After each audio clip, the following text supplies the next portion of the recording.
नमस्कार दोस्तों, स्वागत है आपका हमारे चैनल पर।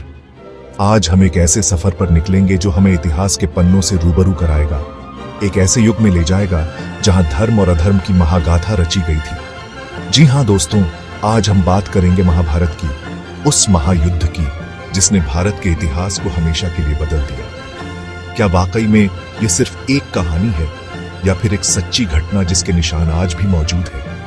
इस सवाल का जवाब ढूंढने के लिए हम महाभारत के 10 ऐसे जिंदा सबूतों के बारे में जानेंगे जो यह साबित करते हैं कि महाभारत सिर्फ एक कल्पना नहीं बल्कि एक ऐतिहासिक सत्य है।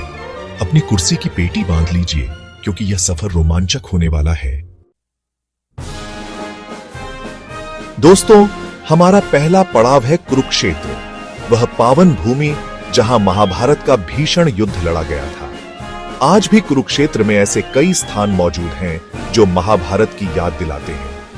यहां की मिट्टी में आज भी वीर योद्धाओं के रक्त की स्याही से लिखे गए इतिहास की गंध आती है। कुरुक्षेत्र में स्थित ज्योतिसर तीर्थ वह स्थान माना जाता है जहां भगवान श्री कृष्ण ने अर्जुन को गीता का उपदेश दिया था। इसके अलावा भगवान परशुराम द्वारा बनाया गया परशुराम कुंड, द्रोणाचार्य द्वारा स्थापित द्रोण नगर और भीष्म पितामह की शरशैया जैसे कई ऐतिहासिक स्थल यहां मौजूद हैं जो महाभारत युद्ध की गाथा को प्रमाणित करते हैं।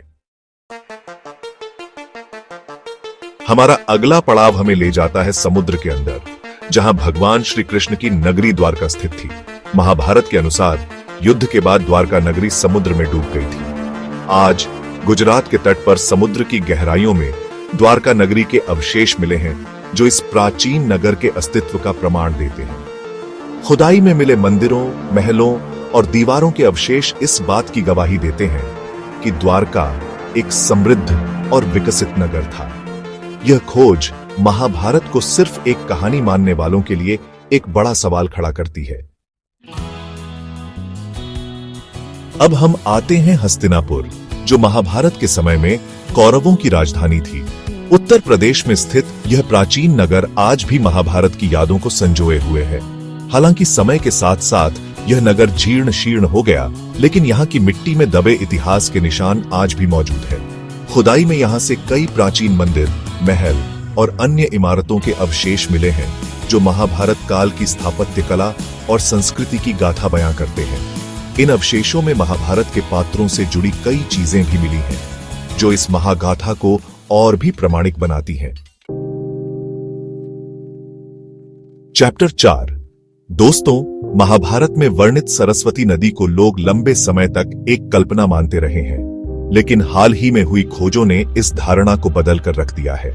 वैज्ञानिकों ने सैटेलाइट इमेज और भूगर्भीय सर्वेक्षण की मदद से सरस्वती नदी के सूखे हुए रास्ते का पता लगाया है। यह नदी हिमालय से निकलकर राजस्थान होते हुए गुजरात तक जाती थी और अंत में अरब सागर में मिल जाती थी। सरस्वती नदी के किनारे कई प्राचीन बस्तियां बसती थीं, जिनके अवशेष आज भी मौजूद हैं। यह खोज महाभारत काल की भौगोलिक स्थिति को समझने में मदद करती है और महाभारत की प्रामाणिकता को और भी मजबूत करती है। चैप्टर 5। महाभारत में भीम की ताकत का प्रतीक थी उनकी गदा। कहा जाता है कि भीम की गदा इतनी भारी थी कि उसे उठाने के लिए कई हाथियों की ताकत लगती थी। हालांकि भीम की गदा के असली अवशेष तो नहीं मिले हैं, लेकिन कुछ स्थानों पर ऐतिहासिक गदाएं मौजूद हैं जिन्हें भीम की गदा होने का दावा किया जाता है। इनमें से एक गदा मध्य प्रदेश के रतलाम जिले में स्थित एक मंदिर में रखी हुई है। यह गदा लोहे की बनी हुई है और इसका वजन करीब 200 किलोग्राम है। स्थानीय लोगों का मानना है कि यह गदा भीम की ही है और इसकी पूजा करते हैं। चैप्टर 6। सूर्यपुत्र कर्ण अपने जन्म से ही कवच और कुंडल धारण किए हुए थे जो उन्हें अजेय बनाते थे। महाभारत के अनुसार इंद्रदेव ने दानवीर कर्ण से छल से उनके कवच और कुंडल मांग लिए थे। हालांकि कर्ण के कवच और कुंडल के असली अवशेष तो नहीं मिले हैं, लेकिन कुछ स्थानों पर ऐतिहासिक कवच और कुंडल मौजूद हैं जिन्हें कर्ण के कवच और कुंडल होने का दावा किया जाता है। इनमें से एक कवच और कुंडल हिमाचल प्रदेश के कुल्लू जिले में स्थित एक मंदिर में रखे हुए हैं। स्थानीय लोगों का मानना है कि यह कवच और कुंडल कर्ण के ही हैं और इसकी पूजा करते हैं। अर्जुन महाभारत के महान धनुर्धर थे और उनके गांडीव धनुष की महिमा निराली थी। कहा जाता है कि यह धनुष देवताओं ने अर्जुन को भेंट किया था और इससे चलाया गया बाण कभी खाली नहीं जाता था।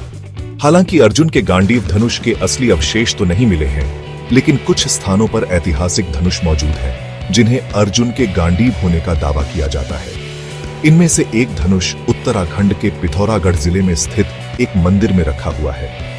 स्थानीय लोगों का मानना है कि यह धनुष अर्जुन का ही है और इसकी पूजा करते हैं। चैप्टर 8 कृष्ण का सुदर्शन चक्र, धर्म का शस्त्र। भगवान श्री कृष्ण का सुदर्शन चक्र धर्म की स्थापना के लिए प्रसिद्ध है। यह एक दिव्य शस्त्र था जो अपने आप ही शत्रुओं का नाश कर देता था। हालांकि सुदर्शन चक्र के असली अवशेष तो नहीं मिले हैं, लेकिन कुछ स्थानों पर ऐतिहासिक चक्र मौजूद हैं, जिन्हें सुदर्शन चक्र होने का दावा किया जाता है। इनमें से एक चक्र ओडिशा के पुरी स्थित जगन्नाथ मंदिर में रखा हुआ है। स्थानीय लोगों का मानना है कि यह चक्र सुदर्शन चक्र ही है और इसकी पूजा करते हैं। चैप्टर 9 महाभारत के सिक्के, प्राचीन अर्थव्यवस्था की झलक। महाभारत काल में मुद्रा प्रणाली का प्रचलन था और उस समय के सिक्के आज भी मिलते हैं।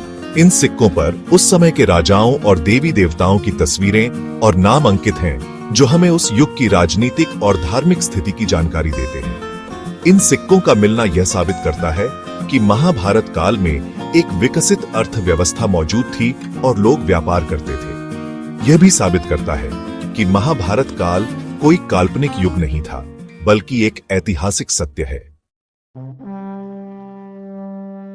चैप्टर 10 महाभारत के अस्त्र शस्त्र, प्राचीन भारत का वैज्ञानिक कौशल। महाभारत में कई तरह के दिव्य अस्त्र शस्त्रों का वर्णन मिलता है, जैसे ब्रह्मास्त्र, पाशुपतास्त्र और नारायणास्त्र। हालांकि इन अस्त्र शस्त्रों के असली रूप के बारे में तो कुछ पता नहीं है, लेकिन कुछ विद्वानों का मानना है कि ये अस्त्र शस्त्र वास्तव में प्राचीन भारत के उन्नत वैज्ञानिक ज्ञान और तकनीक का प्रतीक थे।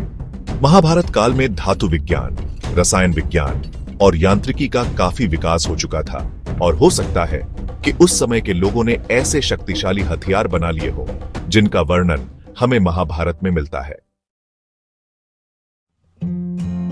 तो दोस्तों, ये थे महाभारत के 10 जिंदा सबूत जो यह साबित करते हैं कि महाभारत सही में हुई थी।